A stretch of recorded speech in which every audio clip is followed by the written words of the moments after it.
දැන් නැතම් මාධ්‍ය මේ වාර්තා කරලා තිබුණා සුලිකුණාටු තත්වයක් මේ ලංකාවට ඇතුළු වුණා කියලා. එහෙම එකක් තිබුණාද? ඒක සත්‍යක්ද? මෙහෙමයි. හරියන්න හරිම තැනට යන්න. LOLC Finance හරියන්න හරිම තැන. අපිට පහුගිය දිනවල මේ හුලම් වැඩිවීම ඒක සුලිකුණාටු තත්වයක් නෙවෙයි. ලංකාවට සුලිකුණාටුවක් ආවේ නැහැ. කොහොමද ඔය හුලම් වැඩිවීම මූලිකවම බලපෑම් උනේ බෙන්ගාල බොක්කේ උතුරු ප්‍රදේශයේ ගොඩබිමට ආශ්‍රිතව ගොඩබිම කිට්ටුව සිද්ධ වෙච්ච පීඩන අවපාතයක තත්වය නිසා. ඉතින් එම තත්වය නිසා දැනට පවතින මෝසම් සුළං ප්‍රවාහය වර්ධනය වීමක් තමයි අපි දැක්කේ. ඒ අනුව තමයි සුළං වැඩි උනේ. කෙසේ වෙතත් මේක සුලිකුණාටුමය තත්වයක් නෙවෙයි. ඒ නිසා ඒ සම්බන්ධයෙන් අනියත බිය ඇති කරගන්න අවශ්‍ය නැහැ.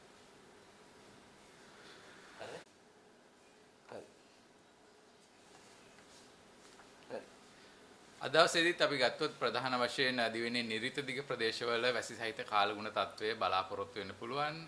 විශේෂයෙන්ම බස්නාහිර සබරගමුව මධ්‍යම ඒ වගේම වයිඹ පළාත් ගාල්ල මාතර වගේ දිස්ත්‍රික්කවල විටින් විට වැසි හෝ ගිගුරුම් සහිත වැසි ඇති විය හැකියි. ඒ අතරින් අපි සලකා බැලුවොත් බස්නාහිර සබරගමුව පළාත් ඒ වගේම ගාල්ල මාතර මහනුවර සහ නුවරඑළිය දිස්ත්‍රික්කවල අද දවසේදී මිලිමීටර 75ට වැඩි තරමක තද වැසි ඇති වෙයි සිතන්න පුළුවන්.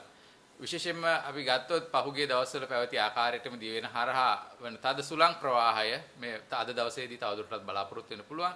අපි පළාත් විදියට ගත්තොත් බස්නාහිර සබරගමුව මධ්‍යම දකුණ වයඹ උතුරු සහ උතුරු මැද පළාත් ඒ වගේම ත්‍රිකුණාමල දිස්ත්‍රික්කයේ අද දවසේදී පැයට කිලෝමීටර 50ක පමණ තද සුළං විටින් විට පැවතිය හැකි. ඒ පිළිබඳව අවධානයෙන් කටයුතු කරන්න කියලා තවදුරටත් මහ ජනතාවට මතක් කර සිටිනවා. දිවිනටාවන මුහුදු තීරය පිළිබඳව අවධානය යොමු කරද්දී විශේෂයෙන්ම මන්නාරම සිට කොළඹ ගාල්ල හරහා හම්බන්තොට දක්වා වෙරළ ඔබ්බෙන්නන මුහුදු ප්‍රදේශවල තැනින් තැන වැසි ඇති වෙන්න පුළුවන්. ඊට අමතරව දිවෙන්නේ වටාන මුහුදු ප්‍රදේශවල සුළං තත්ත්වය ගැන අපි විශේෂයෙන් අවධානය යොමු කරන්න කියලා දිවර සහ නාවක ප්‍රජාවට මතක් කර සිටිනවා.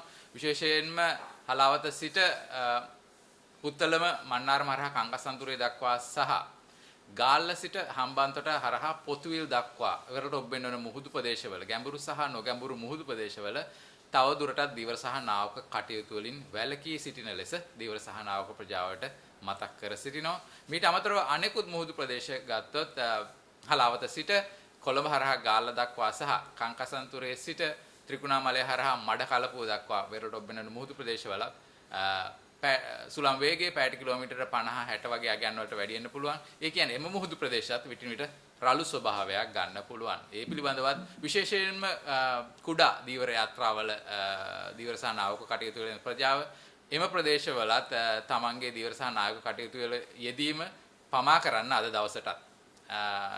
ඊට අමතරව අපි ගත්තොත් විශේෂයෙන්ම මුහුදු රළ උස ඉහළ යාම නිසා මන්නාරම සිට කොළඹ ගාල්ල හරහා හම්බන්තොට දක්වා වෙරළ ආශ්‍රිත ප්‍රදේශවල මුහුදු රළ ගොඩබිමට පැමිණෙන්න පුළුවන්. ඉතින් වෙරළ බඩ ජනතාව පිළිබඳව අවධානයෙන් ඉන්න. මේ විදිහට මෙම தত্ত্বය අපි බලාපොරොත්තු වෙනවා ක්‍රමයෙන් අඩු වෙමින් හෙට වගේ ඉඳලා දැනට දිවයිනේ සහ දිවයින ආශ්‍රිත මුහුදේ පවතින වැසි සහ සුළං ස්වභාවය හෙට සිට අපිට දැනෙන අයුරින් සැලකිය යුතු මට්ටමකින් අඩු වේවි කියලා. දැන් මේ ගොඩබිමට තියෙන තර්ජනේ ඉවරද තවමත් මේක දැන් මුහුදේදී තියෙන්නේ කොහොමද? මෙහෙමයි ගොඩබිමට තියෙන සුළං තත්ත්වය අද දවසේදීත් විටින් විට බලාපොරොත්තු වෙන්න පුළුවන්. කෙසේ වෙතත් මෙම තත්ත්වය පහුගිය දැඩි හානි වෙච්ච සුළං තත්ත්වයට සාපේක්ෂව යම් අඩුවක් තියෙනවා. නමුත් තව දුරටත් තද සුළං බලාපොරොත්තු වෙන්න අවශ්‍යයි අද දවසේදීත්. ඉන්පසුව හෙට ඉඳලා මෙම තත්ත්වයේ සැලකිය යුතු අඩුවක් පවතීවි. එතකොට මුහුදු යන්න මේ වෙලාවේ එපාම කියලා තියෙන්නේ කොහොමද? මුහුදු යෑමෙන් වළකින ලෙස අපි පොදුවේ දීවර සහ නාවක කටයුතු වල යෙදෙන ඕනෑම අයෙකුට එම කටයුතු වලින් වැළකී සිටින ලෙස දන්වුම් දීලා තියෙනවා කලාප දෙකක්. එකක් හලාවත සිට මන්නාරම පුත්තලම හරහා කංකසන්තුරේ දක්වා සහ ගාල්ල සිට හම්බන්තොට හරහා පොතුවිල් දක්වා. එම ප්‍රදේශවල කිසිදු කටයුතු කෙරෙන්න එපා කියලා තියෙනවා. නමුත් ඊට අමතරව මුහුද රළු විය හැකි ප්‍රදේශ අපි නම් කරලා තියෙනවා. ඉතින් අපි ඊයේ දැක්ක අවාසනාවන්ත විදිහට එම ප්‍රදේශවල කුඩා බෝට්ටු හිමියන් කුඩා බෝට්ටු දීවර කටයුතු වල යෙදලා තියෙනවා. ඉතින් පැයට කිලෝමීටර 60ක පමණ සුළං එම මුහුදු ප්‍රදේශවල පැවතිය හැකි නිසා එම මුහුදු ප්‍රදේශ රළු වන බව අපි දැනුම් දුන්නා. ඉතින් කුඩා බෝට්ටු දීවර හිමියන් එම ප්‍රදේශවල දිවර සහ නාවක කටයුතු වලින් යෙදෙන එක දිවර කටයුතු වල යෙදෙන එක තවදුරටත් අවදානම්. විශේෂයෙන්ම මේ මාධ්‍ය මගින් සහ කාර්මික විද්‍යා දෙපාර්තමේන්තුව මේ පිළිබඳව දැනුවත් කරේ නැහැ කියන චෝදනාවක් තියෙනවා. මොකද ඒ සම්බන්ධයෙන් කියන්න තියෙන්නේ? මුහුද පිළිබඳව අවධානය යොමු කළොත් මුහුදට යන්න එපා සහ මුහුදේ රළු ස්වභාවය තියෙන එක සම්බන්ධයෙන් අපි ඊයේ දිනේ වන විට 6 වෙනි නිවේදනය තමයි 6 වෙනි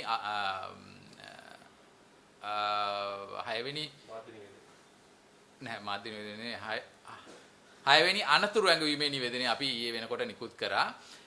ඒ කියන්නේ මේක දින 6ක් තිස්සේ පවතින තත්වයක්. ඉතින් ඒ සම්බන්ධයෙන් මම හිතනවා අපි ප්‍රමාණවත් දැනුවත් කිරීමක් කරා කියලා. ඊට අමතරව ගොඩබිම සුළං සම්බන්ධයෙන් ගත්තොත් අපි ඊයේ වන විට නිකුත් කළේ 3 වෙනි අවවාදාත්මක නිවේදනය. එතකොට දින 3ක් තිස්සේ පැවතිච්ච තත්වයක උග්‍ර තත්වය තමයි අපි ඊයේ අලුයම් කාලේ දැක්කේ. ඉතින් මම හිතනවා ඒ නිසා දින 3කට කලින් දැනුවත් කිරීම සහ මුහුද සම්බන්ධයෙන් දින 6කට කලින් දැනුවත් කිරීම යම් කිසි ආකාරයකට ප්‍රමාණවත් වෙන්නේ නැති කියලා. මෙල්ටෝල් විශ්වාසනීය සහනය.